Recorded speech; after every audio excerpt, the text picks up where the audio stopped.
Es-tu un esclave moderne? Tu n'en as pas marre de vivre comme ça? En fin de mois, tu regardes ton compte comme un chien qui attend un os de son maître? Tu n'en as vraiment pas assez? Tu n'es qu'une victime. Mais il existe une sortie. Les Chinois ont déjà résolu ce problème. Ils mettent de côté la moitié de leur salaire immédiatement. C'est un art de la discipline, une rébellion financière, une vraie révolte. Nous, on galère à en garder un cinquième. Eux, ils bâtissent des fortunes entières. Ne desserrez pas vos ceintures, serrez-les, parce qu'aujourd'hui, je ne vais pas vous laisser respirer. Je m'appelle Vulpes, mon ami. Tu es prêt à briser tes chaînes? Alors, on commence tout de suite. Vous croyez être des génies de la finance parce que vous gardez 35 € sur 100 € gagnés? En Chine, un ménage ordinaire en met de côté 36 € sur 100. La différence? Un gouffre. On parle d'un rapport de 1 à 10. Le taux d'épargne brut chinois tourne en moyenne autour de 46% depuis 1952. Guerre, effondrement, crise, ils s'en balancent. Au lieu de subir le système, ils l'utilisent à leur avantage. Avant de me pleurer dans les oreilles avec votre « Vulpes, c'est impossible dans ces conditions », regardez bien Wang Shennai, 32 ans. Cette femme a épargné 90% de son salaire pendant 9 ans. Les Chinois appellent ça la règle du 10 pour 1. Ce détail, elle a 2 appartements, que vous lisez comme un fait divers people, c'est juste la vitrine. La vraie vérité, la voilà.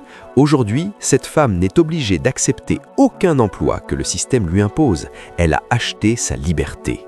Toi, en revanche, tu continues d'échanger ta liberté contre un café insipide à 5 € dans un gobelet en carton, à Paris ou à Lyon? Même si tu n'atteins que 50% au lieu des 90% que les conseillers occidentaux jugent délirants, tu seras plus riche que tous ces esclaves de la consommation qui t'entourent. Alors, pourquoi échouez-vous si lamentablement? Vous payez vos factures, vous achetez les bricoles qui vous sautent aux yeux et vous essayez d'épargner ce qu'il reste en fin de mois. C'est une stratégie lamentable. Les familles chinoises, elles, voient l'argent comme une munition, comme des munitions, et elles remplissent d'abord leur arsenal. Oubliez les noms barbants que les comptables donnent à ça, comme budget à base zéro. Sur la chaîne du renard, on appelle ça la méthode guillotine. La guillotine ne pardonne pas, elle tranche l'inutile pour sauver l'essentiel. La logique est simple et impitoyable, tu coupes l'argent avant même qu'il n'arrive dans tes mains. Épargner ce qui reste après les dépenses, c'est essayer de se nourrir avec les restes du lion. Un vrai renard, lui, met d'abord de côté sa proie, sa part et survit avec ce qu'il reste. Ton salaire est de 4 000 €, tu coupes immédiatement 1 000 € à la guillotine et tu les envoies en investissement. Comment tu t'en sors avec les 3 000 € restants pour ton loyer et ta nourriture, ça, c'est ton problème de survie. L'épargne ne doit pas être une option pour toi, elle doit être aussi vitale que le paiement de ton loyer. Cette méthode éradique aussi à la racine cette mentalité pitoyable d'inflation du style de vie, celle qui te fait courir acheter de nouveaux jouets dès que tu obtiens une augmentation. Mais Vulpes, on ne va jamais profiter de la vie. J'entends déjà vos petites voix plaintives. Les Chinois profitent de la vie, mon ami, mais ils distinguent avec une précision chirurgicale un vrai besoin de ces vagues envies que les entreprises leur ont imposées. Vous avez besoin d'un appareil pour accéder à Internet et faire des recherches, et vous allez vous endetter pour acheter le dernier modèle avec son boîtier en titane qui vaut l'équivalent de votre loyer. Arrêtez de financer l'illusion de richesse des autres. Ce téléphone dans ta poche ne représente pas ton statut, il représente ton analphabétisme financier. L'approche chinoise, c'est d'investir cet écart de 1 000 € dans ton avenir.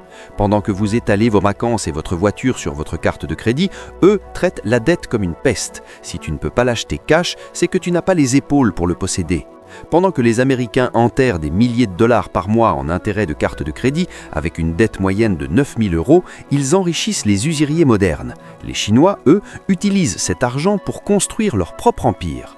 Ce n'est pas juste une question d'économie, c'est une guerre de survie. Prenons l'éducation. Ils ne la voient pas comme un hobby qui fait du bien, mais comme un outil d'investissement garanti. 100 000 € investis dans l'éducation d'un enfant qui génère 1,5 million d'euros de revenus supplémentaires sur toute une vie. C'est un calcul d'une froideur qui ferait passer Warren Buffett pour un amateur. Et le vrai drame, le marché du couple.